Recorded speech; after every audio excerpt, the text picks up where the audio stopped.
নমস্কার বন্ধুরা, আমার নবনীতাস কিচেনে তোমাদের সবাইকে স্বাগত। আজকে আমি বানাবো জিরে, আদা, টমেটো বাটা দিয়ে মাছের ঝোলের রেসিপি। এখানে আমি 5 পিস মাছের টুকরো নিয়েছি। ভালো করে ধুয়ে পরিষ্কার করে প্রথমে মাছের টুকরোগুলোকে আমি নুন হলুদ মাখিয়ে রেখে দিয়েছি। সর্ষের তেল গরম করে প্রথমে আমি নুন হলুদ মাখানো মাছের টুকরোগুলোকে হালকা করে ভেজে নেব। খুব বেশি কড়া করে মাছের টুকরোগুলোকে আমি ভাজছি না। মাছের এক পিঠ ভাজা হয়ে গেছে, উল্টে দিলাম, অপর পিঠটা ভাজা হোক। এর মধ্যে আমি এখানে একটা পেস্ট বানিয়ে নিয়েছি, যেখানে আদা, টমেটো, কাঁচা লঙ্কা দিয়ে আমি একটা পেস্ট বানিয়ে নেব। মাছের টুকরোগুলো আমার ভাজা হয়ে গেছে, তুলে নিচ্ছি তেল থেকে। এই তেলেই আমি ফোড়ন দিচ্ছি গোটা জিরে, আর যে পেস্টটা আমি বানিয়েছিলাম আদা, টমেটো, কাঁচা লঙ্কা, সে পেস্টটা ফেলে দিলাম। দিয়ে মশলাটাকে ভালো করে এবার আমি কষিয়ে নেব, যাতে টমেটো এবং আদার কাঁচা গন্ধটা চলে যায়। জন্য একটু কষিয়ে নিচ্ছি। গুঁড়ো মশলার মধ্যে আমি এখানে দিচ্ছি জিরে গুঁড়ো আর 1 চামচ, আর দিচ্ছি 1/2 চামচ হলুদ গুঁড়ো।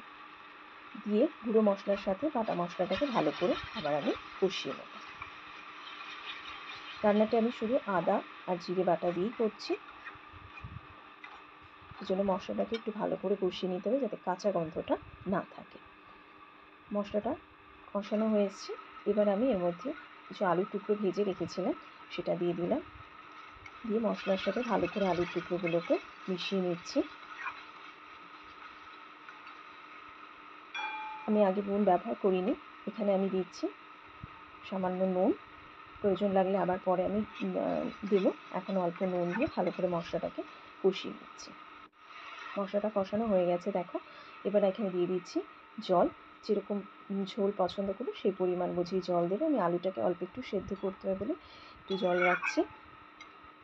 আলুটা একটু হালকা সেদ্ধ হয়ে আসলে পরে আমি এতে মাছের টুকরোগুলো দিয়ে দেবো। দেখো ঝোলটা ফুটে উঠেছে। এবার আমি ভেজে রাখা মাছের টুকরোগুলো এক এক করে ঝোলের মধ্যে দিয়ে দেবো।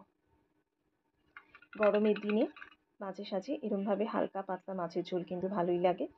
আদা, টমেটো, জিরে গুঁড়ো দিয়ে কিন্তু এরমভাবে মাছের টুকরো রান্না করে দেখো, ভালো লাগবে।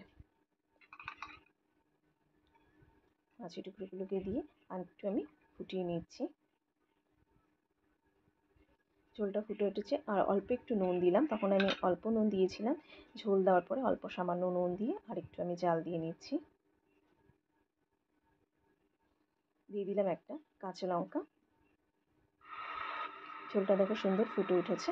উপর থেকে দিয়ে দিলাম অল্প ধনেপাতা কুচি, তাতে করে সুন্দর একটা গন্ধ আসে। তৈরি হয়ে গেল কিন্তু আমার আজকে মাছের ঝোল, টমেটো, আদা